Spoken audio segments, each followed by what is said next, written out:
नमस्कार, मी रामेश्वर जामगे. राजमुद्रा न्यूज लाईव्हच्या धर्ममुद्रा या विशेष सत्रात आपलं मनपूर्वक स्वागत करतो. आपण वेळोवेळी वेगवेगळ्या सत्रांतर्गत विविध क्षेत्रातल्या मान्यवरांना राजमुद्रा न्यूज लाईव्हच्या स्टुडिओमध्ये आमंत्रित करत असतो आणि त्यांच्याकडून त्यांच्या क्षेत्राविषयी जाणून घेत असतो.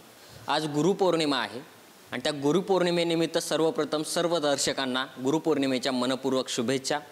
आणि त्या गुरुपौर्णिमेनिमित्त गुरुपौर्णिमेचं महत्त्व जाणून घेण्यासाठी आणि गुरुपौर्णिमेची परंपरा कशी चालू झाली, त्याचं महत्त्व काय आणि त्याचं विशेष स्थान काय आपल्या दैनंदिन जीवनामध्ये, याविषयी अधिक माहिती जाणून घेण्यासाठी आज आपल्यासोबत आहेत श्री संतसेवा प्रतिष्ठान महाराष्ट्र प्रदेशचे संस्थापक तथा दत्तात्रय देवस्थान चोळाखाचे सचिव महंत श्री संतोषानंद पुरी महाराज सोळाकेकर हे आज आपल्यासोबत आहेत. त्यांच्याकडून आपण जाणून घेऊया की गुरुपौर्णिमेचं महत्त्व काय. महाराज, सर्वप्रथम तुमचं आमच्या स्टुडिओमध्ये मनपूर्वक स्वागत. धन्यवाद. महाराज, गुरुपौर्णिमा म्हटलं तर आपण लहानपणापासून ऐकत आलोय गुरुपौर्णिमा. गुरूंचं महत्त्व अनन्यसाधारण असतं आपल्या आयुष्यामध्ये आणि गुरुपौर्णिमा पण साजरी करत असतो. तर ती गुरुपौर्णिमा साजरी करण्यामागचा इतिहास काय आणि ती परंपरा नेमकी कशी चालू झाली? निश्चितच प्रथमतः सर्वांचं राजमुद्रा या टीमच्या सर्व सहकाऱ्यांचं आणि माझ्या सर्व सहकाऱ्यांचं मी विशेष कौतुक करतो. का मला वाटतं जवळपास माझी ही 3री ते 4थी मुलाखत आहे आणि आजचं जे औचित्य आहे दिनविशेष गुरुपौर्णिमा, खरं तर विश्वातला एक आगळावेगळा आणि महत्त्वपूर्ण अशा पद्धतीचा हा योग आहे, हा दिवस आहे. आणि त्याच्यामुळं या धर्ममुद्रा राजमुद्राच्या या धर्ममुद्रा या सत्रामध्ये आपण बोलत असताना आज गुरुपौर्णिमेनिमित्त मुळात गुरुपौर्णिमा ही 3 धर्मांमध्ये संप्रदायांमध्ये साजरी केली जाते आणि हिंदू सनातन संस्कृतीचा हा धर्म, यानंतर आद्य असलेला जैन धर्म आणि त्यानंतर बौद्ध धर्म, या 3ही धर्मांमध्ये ही गुरुपौर्णिमा विशेषत्वानं साजरी केली जाते. आणि हिला फार अशा पद्धतीचं पूर्वाभाग पद्धतीचं महत्त्व आहे, अनन्यसाधारण असं महत्त्व आहे. शास्त्रांमध्ये सांगितलं जातं की याच दिवशी भगवान शंकरांनी सप्तर्षींना ज्ञान दिलं आणि सप्तर्षींच्या माध्यमातून गुरुत्व त्या ठिकाणी जगाला सिद्ध करून दाखवलं. परत याच दिवशी हिला व्यास पौर्णिमासुद्धा म्हटलं जातं. महर्षी व्यासांनी महाभारताचं काव्य रचलं आणि महाभारतातनं नंतर भगवान श्रीकृष्णांच्या मुखातनं ही गीता जन्माला आली. त्यामुळं गीतेचं सुद्धा जन्म किंवा या महाभारताचा जन्म व्यासांच्या मार्फत झाला. त्याच्यामुळं याला गुरुपौर्णिमा म्हणून अतिशय अनन्यसाधारण महत्त्व आहे. आणि विशेष म्हणजे या गुरुपौर्णिमेला, या आषाढ महिन्यातल्या शुक्ल पक्षाच्या या पौर्णिमेला गुरुपौर्णिमा, कारण गुरु या शब्दातला ग म्हणजे अंधकार आणि रु म्हणजे अंधकाराला नाहीसा करणारा, दूर करणारा, म्हणून अशा पद्धतीची या शब्दाची व्याप्ती आहे. आणि म्हणून गुरुचं अनन्यसाधारण महत्त्व आणि त्याच्या प्रति समर्पित अशा पद्धतीचा एखादा दिवस असावा, हे सनातन धर्मातल्या या संस्कृतीला, आमच्या या धर्मविशेष लोकांना त्या काळामध्ये या वस्तूचं महत्त्व वाटलं की गुरुसाठी एखादा दिवस असावा. आणि म्हणून ह्या तिथीला, दिवस म्हणजे तारखेपेक्षा तिथी आपल्या धर्मामध्ये जास्त मान्य आहे आणि म्हणून आपण पंचांगाच्या याच्यावरती चालतो. हिंदू धर्म हा पंचांग रीतीने चालतो. त्याच्यामुळं ही गुरुपौर्णिमेची तिथी आषाढ महिन्याच्या शुक्ल पक्षाची प्रथम तिथी पौर्णिमा ही गुरुपौर्णिमा म्हणून साजरी केली जाते. नक्कीच आपण पाहतोय की गुरु म्हटल्यानंतर आपल्या नजरेपुढं असं म्हणतात की आपली पहिली गुरु ही आपली आई असते. त्यानंतर आपण शाळेत जायला लागतो, त्यानंतर शिक्षकांना आपण गुरु म्हणतो आणि त्यानंतर ज्याच्याकडून आपल्याला काही शिकायला भेटतं अशा व्यक्तीला गुरु म्हणत जातो. पण नेमकं या गुरु शब्दाचा अर्थ काय आणि ही गुरु नावाची संकल्पना आपल्या आयुष्यातील कोणत्या व्यक्तीला लागू होते? गुरु मुळातच जन्म झाल्याच्या नंतर ह्या जीवाची पहिली गुरु म्हणजे आई असते, यात काही वाद नाही. त्यानंतर आई वडील हे प्रथम गुरु असताना आपला वडील भाऊ, त्याच्यानंतर समाज, त्याच्यानंतर ज्याच्यापाशी आपण विद्या ग्रहण करण्यासाठी विद्या आणि ज्ञान या दोन्हीमध्ये फार मोठा फरक आहे.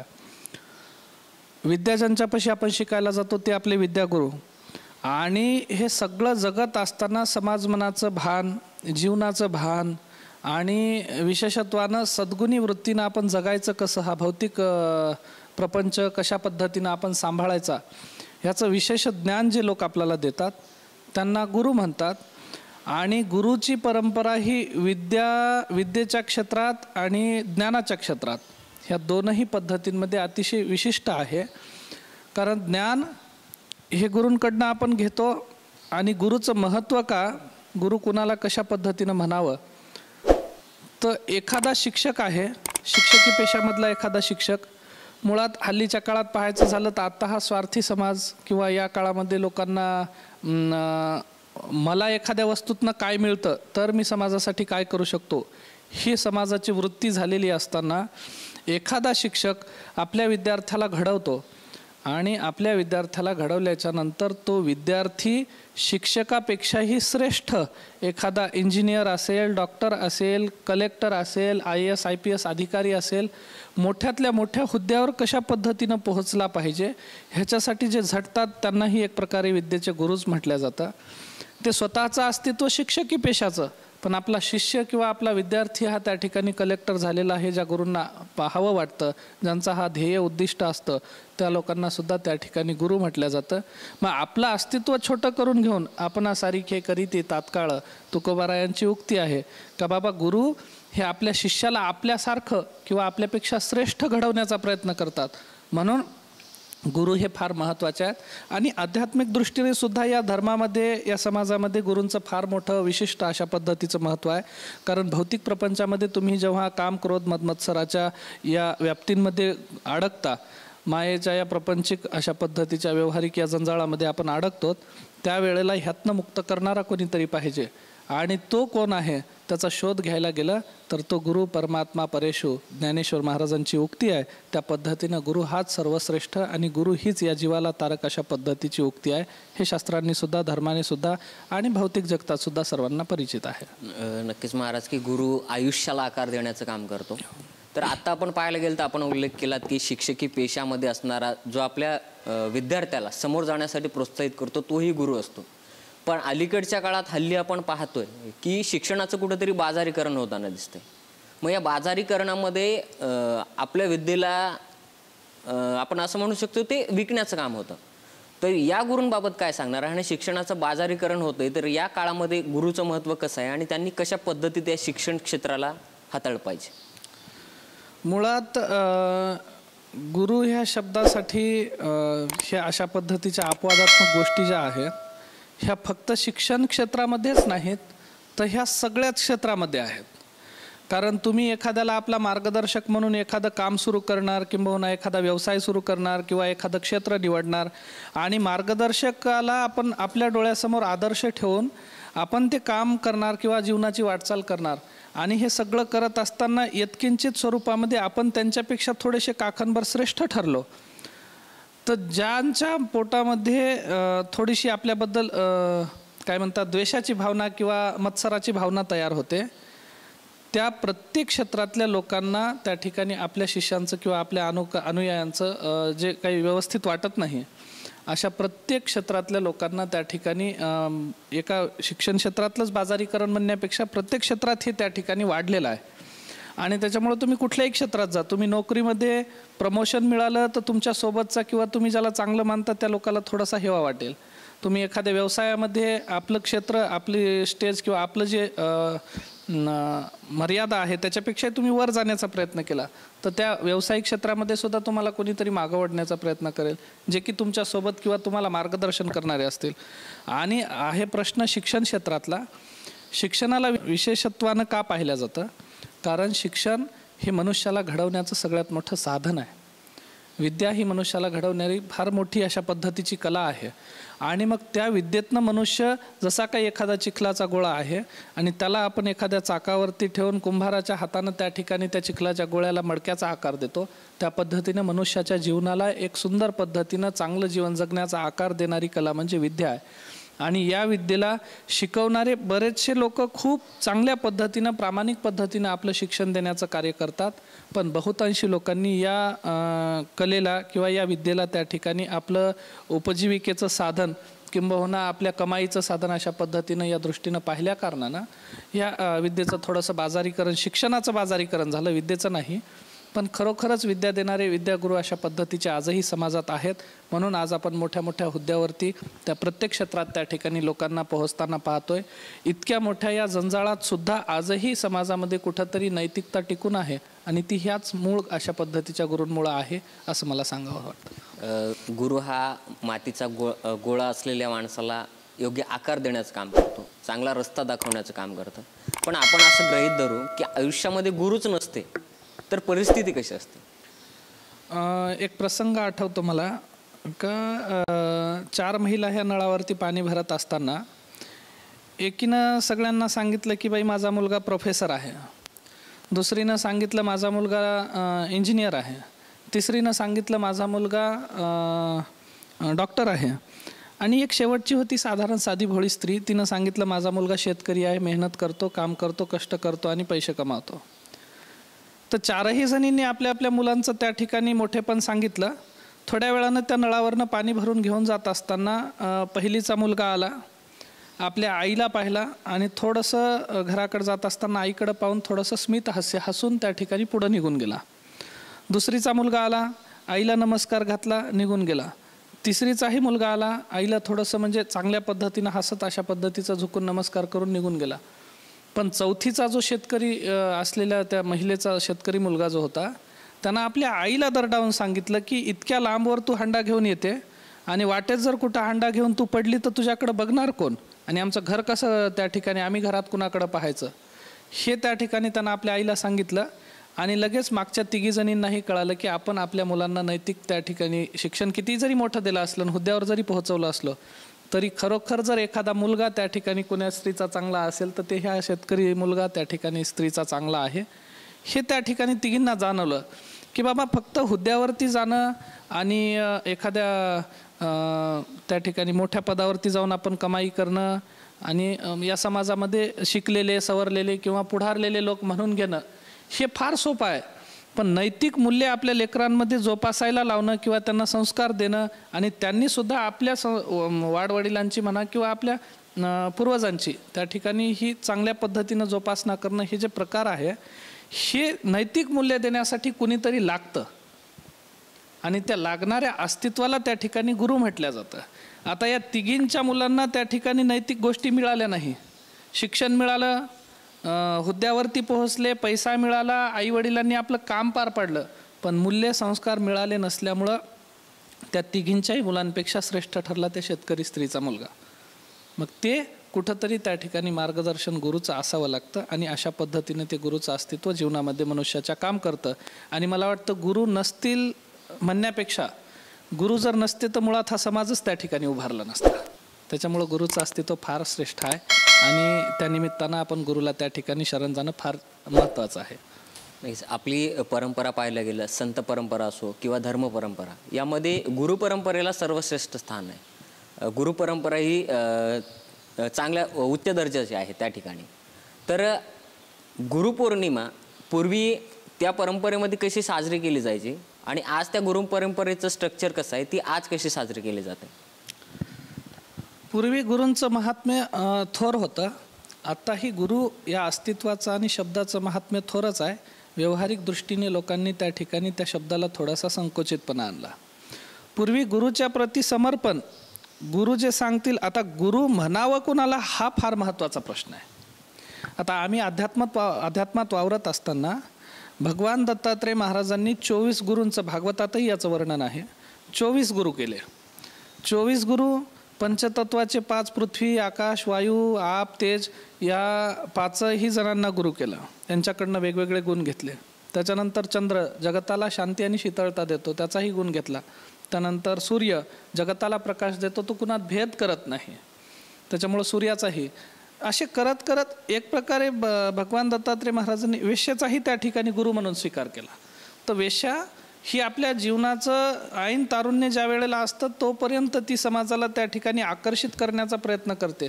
पण एक वेळेला या शरीराचं त्या ठिकाणी जीर्ण अवस्था सुरू झाली आणि आकर्षण संपलं की तिनं कितीही मोठा शृंगार केला तरी तिच्याकडं कोणी पाहायला तयार नसतं. का? कारण तिच्या शरीराची मर्यादा संपली. पण ती जर सात्विकतेनं वावरली आणि ती जर परमात्म्याच्या भजनात किंवा त्या ठिकाणी सद्गुणांमध्ये वावरली तर आयुष्यभर तिच्या गुणांचं त्या ठिकाणी मर्यादा किंवा वय संपणार नाही. शरीराचं वय संपू शकतं, गुणांचं वय संपत नाही. शरीर संपतं, नाव संपत नाही. जसं आजपर्यंत गुरुचं अस्तित्व चालत आलं. गुरु कोण आपण शोधायला गेलं तर अस्तित्व म्हणजे आपल्याला विशिष्टता पाहता येत नाही, पण गुरु हा शब्द त्या ठिकाणी जगतात सर्वांना जाणवतो. तर मला वाटतं की बाबा गुरु अध्यात्माच्या दृष्टीनं आपल्याला पार्श्वभूमी असली पाहिजे का आपण भौतिक जगतामध्ये जगत असताना या संसारात या या सगळ्या जंजाळामध्ये जगत असताना आम्हाला या जीवाचा उद्धार करण्यासाठी आध्यात्मिक पद्धतीनं देव असेल, देश असेल किंवा धर्म असेल याचं यथाउचित पद्धतीनं मार्गदर्शन करणारं कोण आहे, त्याच्यासाठी आयशा संता शरण जावे. जगद्गुरू तुकोबारायासारख्या संतांनी संतांना महात्म्य दिले गुरु म्हणून. आणि म्हणून गुरु हे प्रत्येकासाठी तारक असतात. अज्ञानाचा नाश करतात, अंधकाराचा नाश करतात, ज्ञानाचा मनुष्याच्या जीवनामध्ये प्रकाश टाकतात आणि ज्ञान देऊन त्या जीवाला एक तर मुक्तीकडेही जाण्याची वाट दाखवतात आणि एक तर समाजामध्ये तरुण जाण्याचीही वाट दाखवतात. म्हणून गुरु हे फार महत्त्वाचे आहेत. आम्ही अध्यात्मात वावरत असताना दत्त महाराजांना एक प्रकारे गुरुच म्हटलं गेलं. त्यानंतर आम्ही ज्या परंपरेत वावरतो, माहूरगडाचे महंत महाराज हे आमच्यासाठी त्या ठिकाणी पूज्य आहेत, गुरु अस्तित्वानं आहेत. आम्हाला सांप्रदायिक पद्धतीनं पाहायला गेलं तर आम्ही बाळगुरू महाराज असतील किंवा माऊली ज्ञानेश्वर, जगद्गुरू तुकोबारायासारखे संत आम्हाला गुरुच आहेत. त्यांच्या जीवनाचं, त्यांच्या विचारांचं मार्गक्रमण करत असताना जीवनामध्ये मुळात संकटात अडकला आणि त्याच्यानं बाहेर निघण्याची प्रेरणा जिथून मिळते तीही त्या ठिकाणी गुरुच होते. आणि प्रत्येक वेळेला संघर्ष करत असताना संघर्षाची जी ताकद आहे तिला सुद्धा गुरुच म्हटलं जातं किंवा गुरूंची त्या ठिकाणी कृपा प्रेरणा म्हटलं जातं.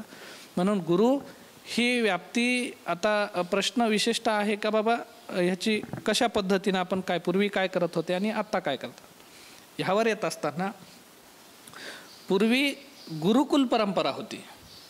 पांडव असतील, कृष्ण परमात्मा असतील, रामचंद्र प्रभू असतील, वशिष्ठांकडे गेले, कृष्ण परमात्मा सांदीपनींच्या आश्रमात गेले, पांडव हे द्रोणाचार्यांच्या आश्रमामध्ये गेले. तर ही गुरुकुल परंपरा होती.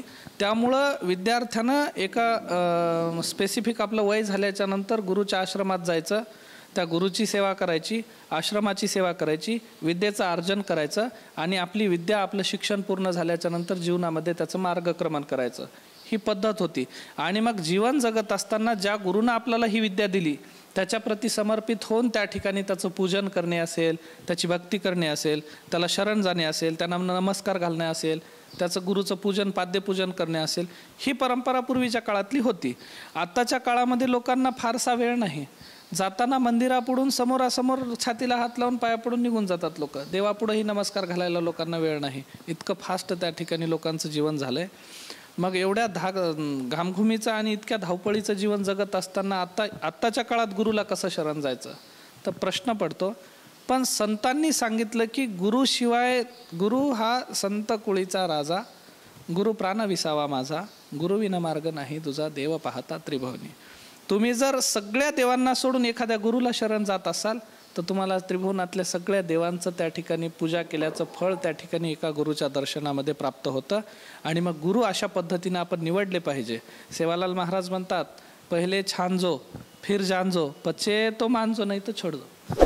तर ही परंपरा आहे. अगोदर गुरु पाणी पिना छान के और गुरु करना पहचान के. एखाद्याला गुरु म्हणत असताना उगाच सहज एखादा दिसला किंवा एखादा महाराज दिसला किंवा एखादा संत दिसला किंवा एखादा खूप मोठा मार्गदर्शक दिसला आणि त्याला जर आपण लगेच गुरु म्हणून स्वीकारत असेल तर ही फार चुकीची गोष्ट आहे.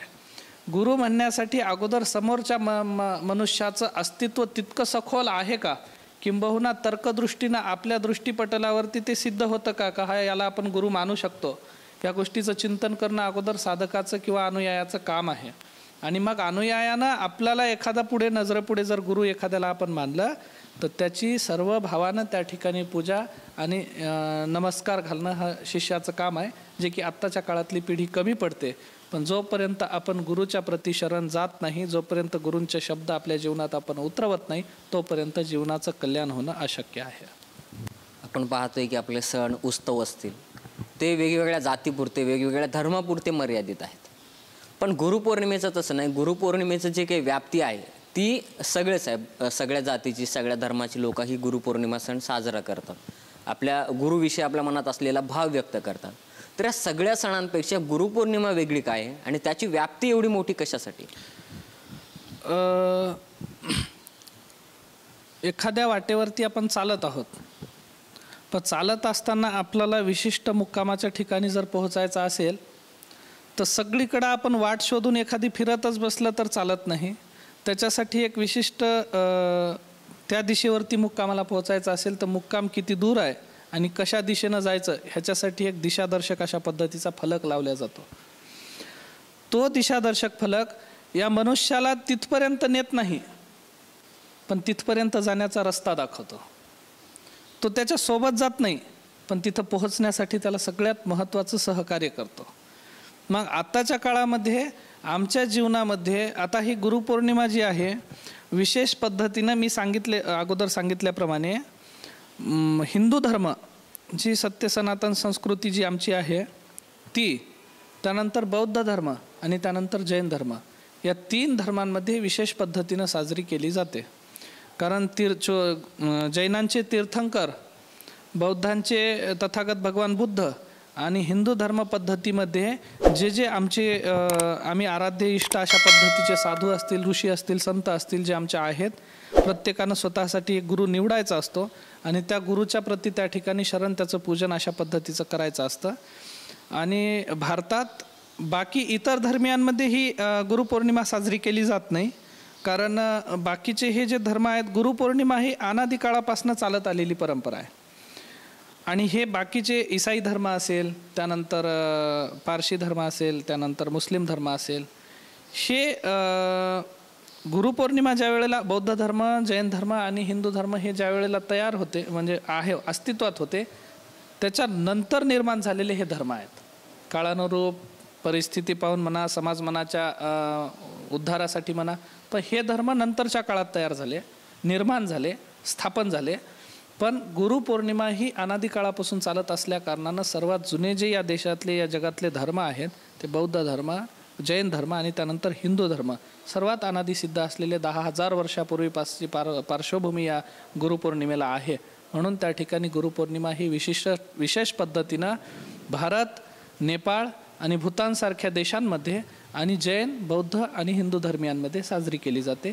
गुरूंच्या प्रती आमचा देह समर्पित आहे ही भावना व्यक्त करण्यासाठी गुरुपौर्णिमा साजरी केली जाते. नक्कीच. आता जे दर्शक आपल्याला पाहत आहेत चॅनलच्या माध्यमातून, त्या दर्शकांना गुरुपौर्णिमेनिमित्त आपण काय संदेश द्याल? गुरुपौर्णिमा संदेश म्हणजे मी प्रत्येक वेळेला सांगत असतो, आजकालच्या या जगतामध्ये आपण जगत असताना, 21व्या शतकामध्ये जगत असताना, आत्ता विज्ञानही एक प्रकारे लोकांचा गुरु झालं आहे. आणि गुरुपेक्षाही गुरु महत्त्वाचं म्हणजे सध्या सोशल मीडिया झाला. त्याच्यामुळे या सोशल मीडियामध्ये आपण जगत असताना, जीवन मार्गक्रमण करत असताना, समाजाला आपल्या पद्धतीनं कशा प्रकारे आपण काहीतरी सहकार्य करू शकतो. समाजाचं आजकाल काय झालं, एक पद्धत झाली की बाबा समाजाचं एखादं काम करायचं, त्याचे 10 व्हिडिओ तयार करायचे आणि समाजात प्रसारित करायचे आणि आम्ही समाजाचं काम करतो.